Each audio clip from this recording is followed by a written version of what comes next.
하나님의 말씀은 요한계시록 12장 10절로 12절입니다.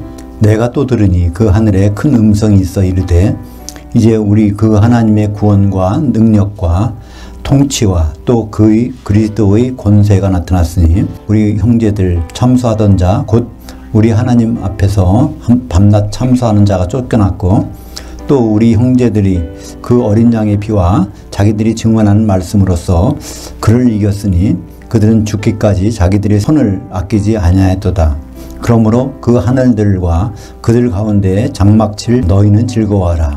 그러나 땅과 바다는 화했을진저 마귀가 자기의 때가 얼마 남지 않은 줄 알므로 크게 분내어 너희에게 내려갔음이라 하더라. 성경 66권의 만능 열쇠 요한계시록 원전강의 12장 세 번째 시간입니다. 12장 10절에서 12절 말씀을 가지고 하늘들의 장막 칠 자들은 누구인가 라는 제목으로 말씀을 나누겠습니다.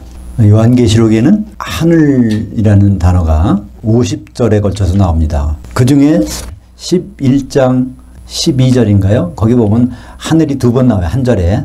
그래서 실제적으로는 요한계시록에는 하늘이라는 단어가 쉬운 한 번 나오는데 그 중에 한 곳에는 하늘들이라고 되어 있죠. 그것이 바로 요한계시록 12장 12절입니다. 왜 하나님은 다 하늘이라고 했는데 거기서 하늘들이라는 것이 있을까? 참 한 번쯤은 생각해 보실 일이 아닌가요? 오늘 10절에 보니까 또 내가 들으니 그 하늘에 큰 음성이 있어 이르되 이제 우리 그 하나님의 구원과 능력과 통치와 성부 하나님께서 구원과 능력과 통치와 또 성자 하나님 그의 그리스도의 권세가 나타났으니 우리 형제들을 참수하던 자 곧 우리 그 하나님 앞에서 밤낮 참수하던 자들이 쫓겨났고 이게 거의 이제 마지막 때가 다다릅니다. 그죠? 참수하던 자가 누굴까요? 하나님 앞에서. 사탄이고 마귀입니다. 그죠? 이게 이제 쫓겨나서 이제 후 3년 반이 지나면 주님이 오시니까 마지막 때 일어날 일 여기서 말씀하고 있는 것입니다. 그 하나님의 구원과 능력과 나라와 이렇게 그럼 너무나 막연해요. 나라라고 하지 말고 통치라고 번역하면 아주 정확합니다. 그러니까 하나님 아버지께서는 지금도 통치하세요. 언제까지 통치하시죠? 통치가 끝날 때까지. 그러니까 통치는 언제 끝나죠? 어린 양의 혼인이 준비될 때. 그러니까 거의 이제 돼가는 상황입니다. 거기다가 예수 그리스도의 권세가 나타났으니 지금 예수님은 어디 계실까요? 하나님 아버지는 어디 계시죠? 성령님은 어디 계신가요? 우리는 하나님 하지만 그분이 어디 계시는지 잘 모르니까 지금 내 손잡고 같이 다니시는 분 뭐 이렇게 하기도 하고 그분이 언제 오시나 하기도 하고 그냥 이상하게 여러 가지 생각을 하게 됩니다. 그러나 구약에서는 하나님이 세 분이 한 몸으로 움직이셨어요. 그러니까 창세기부터 하나님은 세 분인데 한 몸으로 움직이셨어. 창세기 1장 1절에 보면 태초에 하나님이 하늘들과 땅을 창조하셨는데 엘로힘은 복수고 창조했다는 동사는 단수니까 그러니까 복수가 단수로 활동할 때는 한 몸이 돼서 활동하시잖아요. 그래서 구약에는 모든 하나님 세 분이 한 몸으로 돼서 활동하셨습니다. 근데 신약에 대해서는 하나님이 단수로 나와요. 구약 성경에서는 하나님이 엘로힘이라는 복수인데 신약에서는 데오스라는 단수로 나옵니다. 그러니까 이 데오스가 성부 하나님인지 성자 하나님인지 성령 하나님인지를 구분해야 성경을 이해할 수 있습니다. 그죠? 예를 들어서 주기도문에서 하늘들에 계신 우리 아버지요. 그러니까 하나님 아버지는 하늘들에 계시는구나 이걸 알 수 있단 말이에요. 근데 예수님은 그러니까 셋째 하늘에 올라가셨으니까 성령님이 여기 계시잖아요. 그죠? 성령님이 여기 계신 걸 보면 내가 가면 그를 보내리니까 예수님은 지금 여기 안 계세요. 셋째 하늘에 계셔. 그러니까 우리가 예수님을 기다리는 거니까 재림을 기다리죠. 근데 성령님은 어디 계실까요? 내 마음에 있는 게 아니라 내 속에 개인적인 속의 마음에 있는 것이 아니라 교회 안에 계시기 때문에 그분은 교회 안에 풍성히 계셔. 그러면 우리가 숨 쉴 때마다 내 속에도 들어오시잖아요. 우리가 그 충만한 곳에 있기 때문에 내 속에도 성령이 들어오실 수 있는 것이지 내가 교회를 벗어나서 있다면 그 성령님은 계시지 않습니다. 그래서 성부 하나님, 성자 하나님, 성령 하나님을 구분하는 것이 성경을 이해하는 데 굉장히 도움이 됩니다. 그래서 요한일서 2장 1절에 보면은 나의 총애하는 아들아 내가 이것을 너에게 쓰면 너희로 죄를 범하지 않게 하려 함이라. 만일 누가 죄를 범하여도 아버지 앞에서 우리에게 대언자가 있으니 곧 의로우신 예수 그리스도라. 대언자라는 말로 번역을 했어요. 그 대언자는 선지자를 가리키죠. 이게 선지자라는 뜻이 아니라 파라클레토스, 그러니까 변호사라는 뜻이에요. 변호. 무슨 일을 잘못했으면 다 대변해줘. 우리가 여기서 뭘 잘못해도요, 그 하나님 앞에서 변호사가 계셔. 그러니까 우리가 든든하죠. 우리가 요한계시록 12장 10절을 볼 때 그 앞에 절에서 중요한 것이 있었죠. 12장 9절에 용이 뭔지, 뱀이 뭔지, 사탄이 누군지, 마귀가 누군지 이것이 헷갈렸는데 처음으로 이제 정리가 돼 있어요.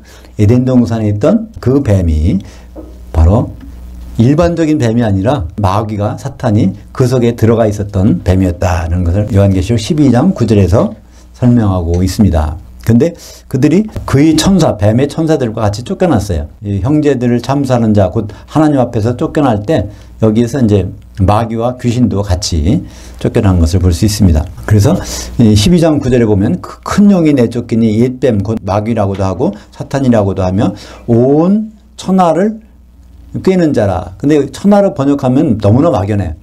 그건 잘못된 번역입니다. 정확히 번역하면 거주지라는 뜻입니다. 네, 거주지는 성경에서 거주지는 성도들의 거주지를 관심하고 있으니까 성도들의 거주지, 곧 교회를 말하는 거죠. 오이쿠메네. 그래서 그가 땅으로 내쫓기니, 거주지로 내쫓겼는데 또 땅으로 내쫓겼어. 그러니까 거주지가 교회라는 것을 알 수 있습니다. 요한계시록 12장 13절에도 같은 말 있죠. 그 용이 자기가 땅으로 내쫓긴 것을 보고, 그러니까 교회에 들어와 있어요. 그 남성을 낳은 그 여자를 박해하는지라 그 여자가 큰 독수리 날개를 받아 광야 작은 곳으로 날아가 거기서 그 뱀의 낯을 피하여 한 때와 두 때와 반 때를 양육받으매. 그러니까 이게 마귀가 땅으로 내쫓긴 때는 언제라는 걸 알 수 있죠. 전 3년 반 내쫓겠죠. 한 때와 두 때 반 때를 두 증인에 의해서 양육받습니다. 11절에 또 우리 형제들이 그 어린 양의 피와 자기들이 증언하는 말씀으로써 그 참수하는 자 그를 이겼으니 그들은 죽기까지 자기들이 혼을 아끼지 아니하였도다. 그럼 여기서 형제들이 누굴까요? 말씀을 증언하는 형제들이니까 두 증인교회죠. 그러니까 두 증인교회가 그 마귀를 이겼어. 이겼다는 얘기는 뭘까요? 죽지 않았다는 말일까요? 그렇지 않습니다. 믿음을 지키는 걸 이겼다고 그래요. 성경에서는 믿음을 지키는 게 이긴 거야. 설사 육신은 죽더라도 믿음을 지키면은 그거는 승리자입니다. 두 증인은 죽었잖아요. 그 말씀을 증언하다가. 근데 성경에서는 이겼다고 말씀하고 있습니다. 왜냐면 죽기까지 자기 혼을 지켰다고 했으니까. 이 혼이라는 건 뭘까요? 정신, 생각하는 겁니다. 한마디로 목숨을 아끼지 않냐고 그런 것이죠. 그러니까 혼이 나가면은 육체적으로는 죽는 거니까 육체적으로 죽을 때까지 지켰다는 말씀. 그게 바로 요한계시록 11장 7절에 나왔죠. 그들이 그 증언을 마칠 때 무적행으로부터 올라오는 그 짐승이 그들을 더불어 전쟁을 일으켜 그들을 이기고 그들을 죽일 터인즉. 그러니까 11장에서는 누구한테 죽어요? 짐승한테 죽어. 두 증인이, 그죠? 근데 12장에서는 짐승이 누구한테 죽어요? 그 용한테 죽어. 그죠? 그러니까 용과 짐승은 같은 패라는 걸 알 수 있죠? 그러니까 이 짐승이 용한테 그 권세를 받았으니까. 근데 그 두 증인은 요한계시록 11장 12절에 그 하늘로부터 음성이 있어 이리로 올라오라 함을 듣고 그들이 듣고 구름을 타고 하늘로 올라가니. 그러니까 그 두 증인은 죽어가지고 후 3년 반 동안에 땅바닥에 있다가 3년 반 딱 지난 다음에 벌떡 일어나서 이리로 올라오라 그래서 셋째 하늘로 올라갑니다. 그러면서 여기 이제 말씀하는 거예요. 요한계시록 12장 12절. 아주 이거는 외우기도 쉬워요. 그죠? 12 계시록. 이건 잊어버릴 수 없어. 12에 뭐가 있다고요? 하늘들이 나와요. 그만 50번이나 한 단수의 하늘이 나오다가 여기서 갑자기 쌍수의 하늘들이 나온단 말이에요. 근데 애석하게도 여기 개역 성경에는 번역이 안 돼서 다른 성경에도 번역이 안 되는데 킹제임스 흠정역에는 이게 하늘들이 나오더라고요. 거기에 하늘들이. 근데 그런 면에서는 잘 된 것 같아. 근데 그게 다 잘 됐느냐? 그럼 하늘들이라면 하늘들 나온 데는 반드시 하늘들이라고 해야 되지. 창세기 1장 1절에 보면 하늘들은 있는데 킹제임스에서는 흠정역은 하늘로 번역했어. 그러니까 이 킹제임스를 믿어야 되나 안 믿어야 되나. 그러니까 어떤 데는 맞고 어떤 데는 틀리니까 종잡을 수 없잖아요. 하여튼 하늘들이 이제 여기 요한계시록에서 나옵니다. 볼까요? 그러므로 그 하늘들과 그들 가운데 장막칠 자들은 즐거워하라. 장막칠 여기다 삼자를 즐거워라고 하면서 너희는 성도들은 즐거워라는 거예요. 근데 장막 친다는 단어 스캐너가 여기에 현재 분사 현재형으로 쓰였어요. 그러니까 우리 그대로 번역하면 하늘들의 장막 치고 있는 너희는 즐거워하라 이렇게 된단 말이에요. 근데 뒤에 12절 마지막을 보면은 뭐 어떻게 됐어요? 너희들에게 내려갔다 그랬으니까 너희가 어디 있어요? 땅과 바다에 있는 사람들에게 여기 내려갔다 그랬으니까 좀 이상하잖아요. 그러니까 이것은 앞에 있는 요거는 장막칠이라고 번역해야 돼 맞습니다. 헬라어에는요 특별히 반드시 미래에 일어날 일, 틀림없이 일어날 일, 절대로 일어날 일, 그때는 그거를 현재형으로 씁니다. 미래 사건을 현재형으로 쓰는 거예요. 그러니까 우리가 번역할 때는 그거를 미래로 번역해야 됩니다. 그러니까 우리가 장막 칠 사람이니까 마귀가 내려왔어도 우리는 즐거워야 되는 거예요. 그러니까 이 시간만 끝나면, 이 마지막 후산년만 끝나면 우리가 하늘들에 가서 장막 칠 거니까 우리는 이 마귀에게 어려운 일을 당할 때도 즐거워할 수 있는 것입니다. 이런 표현이 로마서 5장 14절에 한번 나옵니다. 그러나 같이 볼까요? 그러나 아담으로부터 모세까지 아담이 범죄와 같은 죄를 짓지 아니한 자들까지도 사망이 왕노릇하였나니 아담은 오실자의 모형이라. 여기도요. 오실자 그거는 헬라 원전에서 현재를 썼어요. 오시는 자의 모형이라. 근데 우리말로 번역할 때는 오실자의 모형이라고 해야 문장 내용이 맞습니다. 미래에 오실 거니까. 예수님은 지금은 안 오시잖아요. 중간에 오시고 있다가 어디 가서 서 계신 분이 아니에요. 그죠? 중간에 한참 오시다가 아직 때가 안 됐나? 그래갖고 멈춰서서 어떤 별에 가서 기다리시는 분이 아니에요. 지금도 여전히 출발 안 하셨어. 어디서? 셋째 하늘에서. 근데 여기서 현재로 썼단 말이에요. 그건 왜냐면 분명히 오실 분이니까. 틀림없이 오실 분이니까 거기에 현재로 표현해서 썼습니다. 그러니까 우리말 번역에는 오실 자 이렇게 맞습니다. 미래로 번역해야 맞는 것이죠. 그래서 창세기 1장 1절 다시 볼까요? 태초에 삼위 하나님이 하늘들과 땅을 창조하시니라. 그러니까 성경은 창세기 1장 1절부터 뭐가 나와요? 하늘들이 나와요. 그 하늘들이 나오는데 그거를 우리말 번역에는 다 단수의 하늘로 바꿔서 번역해버리니까 하나님 아버지가 하늘들에 계신지 하늘에 계신지 예수님이 도대체 이 하늘들에 계신지 셋째 하늘에 계신지 이거를 우리가 이해를 못하도록 번역이 되어 있어요. 우리가 머리가 나쁜 게 아니에요. 머리는 참 좋으신 분들이도 아무리 성경을 100번 읽어보세요. 하나님이 뭘 창조하셨나? 그럼 하늘을 창조하셨대. 단수의 하늘. 이렇게 생각하게 된단 말이에요. 근데 하나님은 쌍수의 하늘을 창조하셨는데 이 쌍수의 하늘이 1층, 2층, 3층, 층층이 있는 것이 아니라 이게 섞여 있어요. 보이는 하늘과 안 보이는 하늘, 물리계의 하늘과 영계의 하늘이 한꺼번에 존재하는 이곳이 바로 하늘들이에요. 그러니까 이곳에는 누가 계세요? 하나님 아버지가 여기 계시다니까요. 우리의 육안으로는 안 보이지만.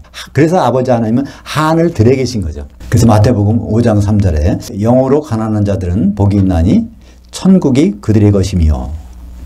이 천국은 한 번도 예외가 없습니다. 단수의 하늘이 없어요. 항상 쌍수의 하늘이야. 그러니까 천국은 예수님이 계신 셋째 하늘이 아니라 바로 아버지 하나님이 통치하신 우리가 있는 이곳이란 말이에요. 네? 이곳이 바로 천국입니다. 그런데 천국을 죽어서 가는 곳이라고 이렇게 생각하니까 성경이 이해될 수가 없어요. 천국을 단수의 하늘로 생각하고 성경을 보면은 이해가 한다는 것이 불가능해요. 이해가 한다면 이상한 거예요.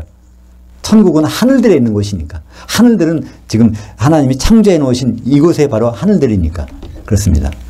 그래서 단어가 우라노이스. 예수님이 말씀하셨어요. 우라노이스에 계신 아버지다. 근데 나는 우라노스로 간다. 그런 거예요.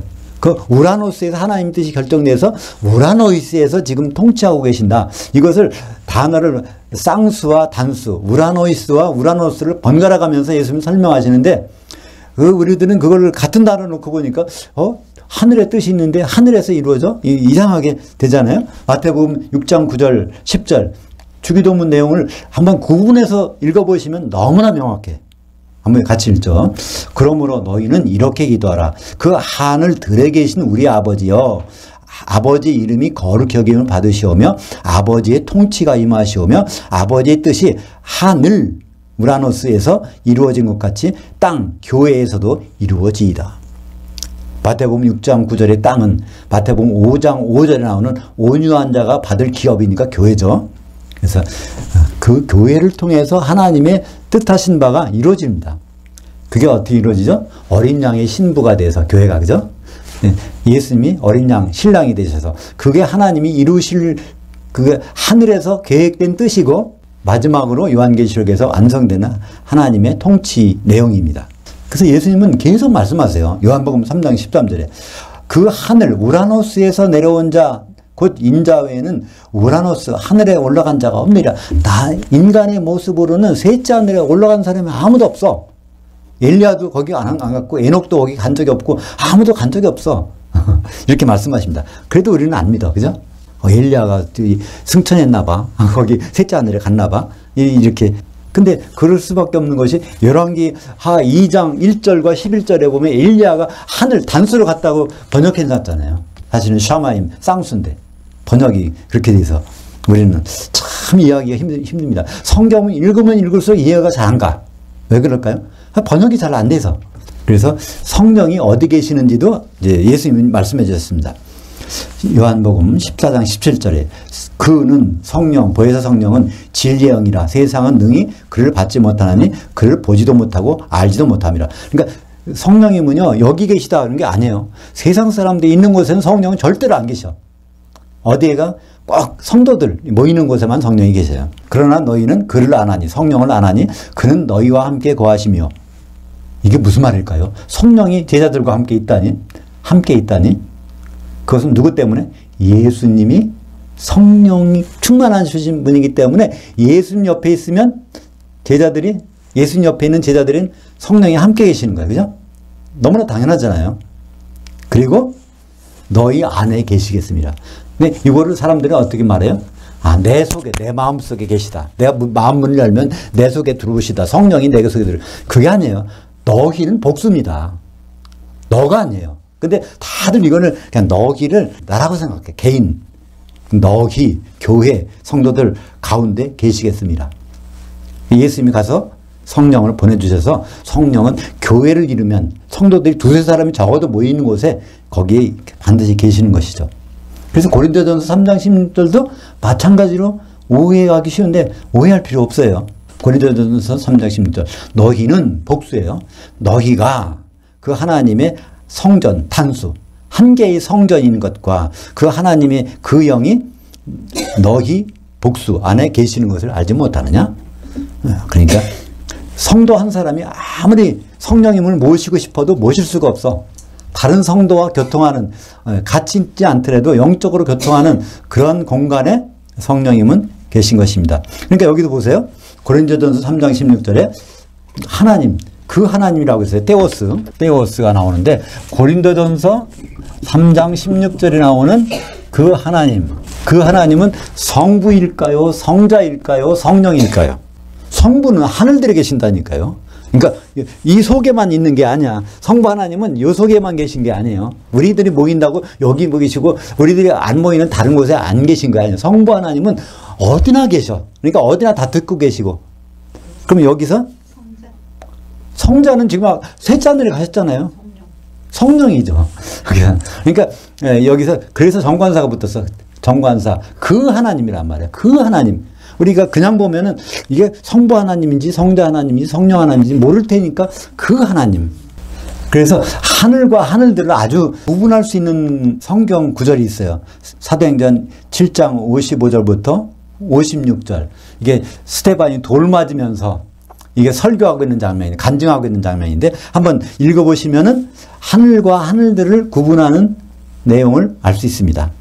그러니까 7장 55절은 단수의 하늘이 나오고 7장 56절은 쌍수의 하늘들이 나옵니다. 한번 같이 읽어볼까요? 사도행전 7장 55절 스테반이 성령이 충만하여 그 하늘 우라노스를 우러러 주목하여 하나님의 영광과 및 예수께서 하나님 우편에 서신 것을 보고 말하되 보라 그 하늘들 우라노이스가 열리고 인자가 하나님 우편에 서신 것을 보노라 한대. 그러니까 이 우라노스에 덮여 있는데 우라노스가 쫙 열려지면서 뭐가 하늘도 단수가 보여요. 우라노스가 보여요. 그러면 하늘과 하늘들은 이렇게 차이가 난다는 걸 아시죠? 그죠? 그러니까 전혀 다른 데입니다. 하늘과 하늘들은 완전히 구분되는 건데 우리말 성경에서는 이걸 구분을 안 해놔서 구분을 해놓은 데가 있다고 해도 거긴 또 어떤 데는 그렇게 해놓고 어떤 데 번역을 잘 안 해. 그러니까 아주 믿을 수가 없단 말이죠. 그래서 데살로니가전서 4장 16절에 주께서 어디서 출발하셨어요? 주께서 호령과 천사장의 음성과 하나님 나팔로 소리로 친히 하늘 우라노스에서 출발하셔. 그래서 어디로 오시죠? 17절에 보면 공중에서 주를 만나게 하시리니 출발은 셋째 하늘. 그래서 우리를 만나는 곳은 공중. 그럼 이 공중이라는 것은 어디에 있을까요? 하늘들에 있는 것이죠. 그죠? 하늘들. 히브리서 1장 6절 볼까요? 또 그가 마다들 이끌어 세상에 다시 들어오게 하실 때. 그러니까 예수님이 데살로니가전서 4장 16절 하늘에서 출발해서 오시는데 도착하는 데가 어딘가 하면 그거 나와 있죠? 오이쿠멘네로 도착하신대. 예수님은 우라노스 단수의 하늘에서 셋째 하늘이요. 출발하셔. 근데 공중으로 오셔요. 근데 이 공중이 바로 어디 있어요? 하늘들 우라노이스에 여기 오시는데 이곳을 예수님은 또 뭐라고 그러세요? 히브리서에서는 오이쿠메네 세상이 아니라 오이쿠메네로 오세요. 그러면 오이쿠메네는 누가 있는 곳일까요? 성도들이. 근데 성도들이 지금은 지상에 있지만 그때 예수님이 재림하실 때는 성도들이 올라가야 되죠. 올라가서 그것이 바로 오이쿠메네야. 거기로 만나는 거. 그러니까 오이쿠메네는 바로 그 공중이고 하늘들 가운데 있다는 것을 알 수 있습니다. 근데 거기에다가 장막 친다. 하나님의 집을 만들어. 그런 사실이 어디 나올까요? 요한계시록 7장 15절에 나옵니다. 7장의 전반부에서는 14만 4천이 인 맞는 장면이 나오고 전 3년반이죠. 그 다음에 7장 후반부는 이게 7년 환란이 끝나고 이제 거기 이기는 자, 흰옷 입은 자가 나오니까 이게 뭘까요? 흰옷 입은 자가 등장한다는 얘기는 그리스도의 심판이 끝났다는 얘기예요. 그죠? 혼인잔치에 들어갔다는 얘기죠. 그래서 7장 15절 보겠습니다. 그러므로 그들 흰옷 입은 자들 이 하나님의 보좌 앞에 있고 또 그들이 그의 성전에서 밤낮 하나님을 섬김에 보좌에 앉으시니가 그들 위에 장막을 치시리니 이게 바로 요한계시록 12장 12절입니다. 그죠? 12장 12절이 바로 흰옷 입은 자들이 누구죠? 이기는 자들. 요한계시록 3장 15절에 보면 이기는 자는 흰옷을 입으리니 또 이기는 자는 성전의 기둥이 되리니. 그죠? 기둥이 된다는 얘기는 거기다가 장막을 치신다는 얘기죠. 12장 12절 하반절 보겠습니다. 그러나 땅과 바다는 화했을진저 이는 마귀가 자기 때가 얼마 남지 않은 줄 알므로 크게 분내어 너희에게 내려갔음이라. 이게 동시에 장막 칠 자들은 지금 고통 중에 즐거워하고 있어요. 왜 즐거워하냐면 앞으로 이런 일이 곧 닥칠 거기 때문에. 그 현실은 어떨까요? 그러니까 즐거워하고 있는 자의 현실이 성도들이 즐거워하고 있는 현실은 바로 이렇습니다. 화를 당한 거예요. 마귀 때문에. 마귀가 너희에게 내려갔습니다. 그러니까 12장 12절에 장막 칠자라고 하는데도 너희라고 했어요. 똑같은 동일 인물이에요. 너희들. 그리고 12장 하반절에 마귀한테 화를 당하는 자들도 누구예요? 너희들이야. 근데 그 너희들 아직은 어디에 있어요? 땅과 바다. 교회와 이 세상 가운데 있지만 그러나 앞으로 하늘들에 가서 장막 칠 거니까 즐거워하라는 것입니다. 그러니까 예수님이 다가오고 있으니까 즐거워하라는 것이에요. 그러니까 세상이 험하고 고통이 있고 아주 어려운 일들이 막 닥칠수록 예수님이 곧 닥칠 거니까 즐거워하는데 그때 일어날 일은 하늘들에 가서 장막 칠 자들이기 때문에 즐거워하라는 것입니다. 근데 똑같은 표현이 있어요. 요한계시록 3장 6절에 그 짐승이 입을 벌려 그 하나님을 향하여 비방하되 그의 이름과 그의 장막 곧 그 하늘에 장막 치는 자들을 비방하더라. 우리말 번역은 이게 뭐 하늘에 거하는 자들 이렇게 돼 있지만 두 가지가 다 한 장막 치는 자들이라고 돼 있어요. 스케노는 이게 장막을 친다는 얘기입니다. 이 단어가 어디 있어요?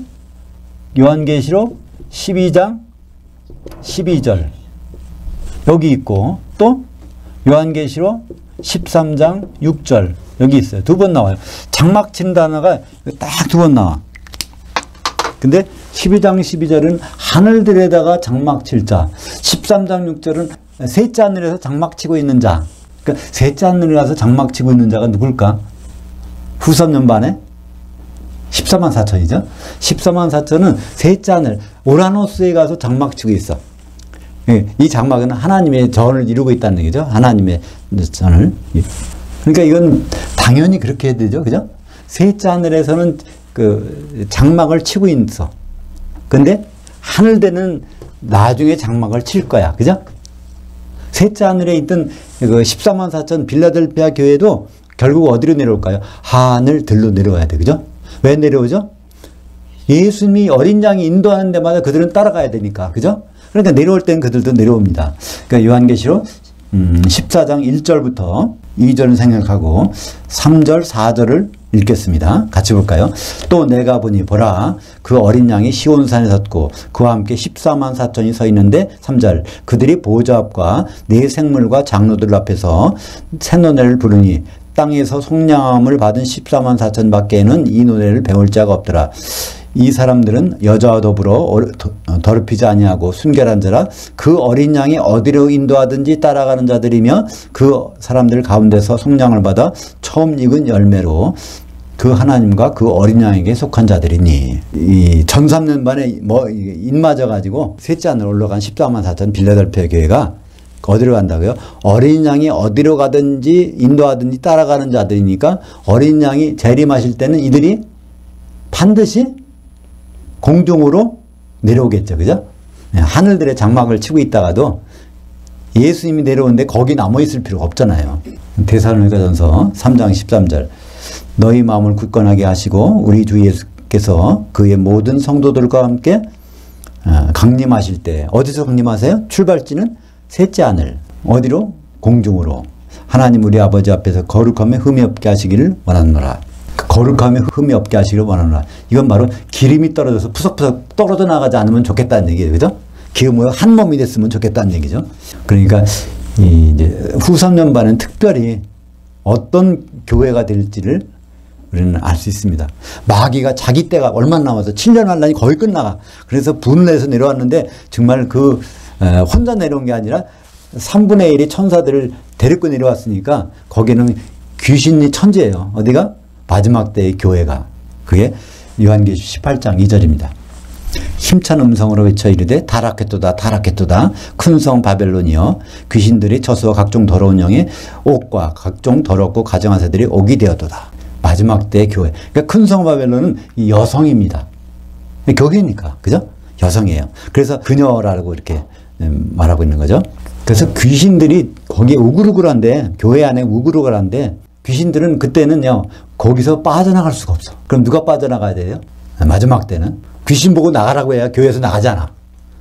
왜냐하면 감옥이니까. 귀신들 감옥이니까 거기가. 그러면 요한계시록 18장 4절 왜 하나님이 이렇게 말씀하시는지 이해가 가죠. 또 내가 들으니 그 하늘로부터 다른 음성이 나서 이르되 내 백성아 거기서 이 거기서는 큰 성 바벨론 음녀교회에서 나와 그녀의 죄들에 참여하지 말고 그녀가 받을 재앙들을 받지 말라. 도대체 그녀가 받을 재앙 왜 교회가 마지막 때의 교회가 벌을 받는지 이유가 나오죠. 요한계시록 18장 7절 하반절 그녀가 마음에 말하기를 나는 여왕으로 앉은 자여 과부가 아니라 결단코 애통함을 당하지 아니하리라 하니 이 한마디가 가장 하나님은 아주 괘씸한 거예요.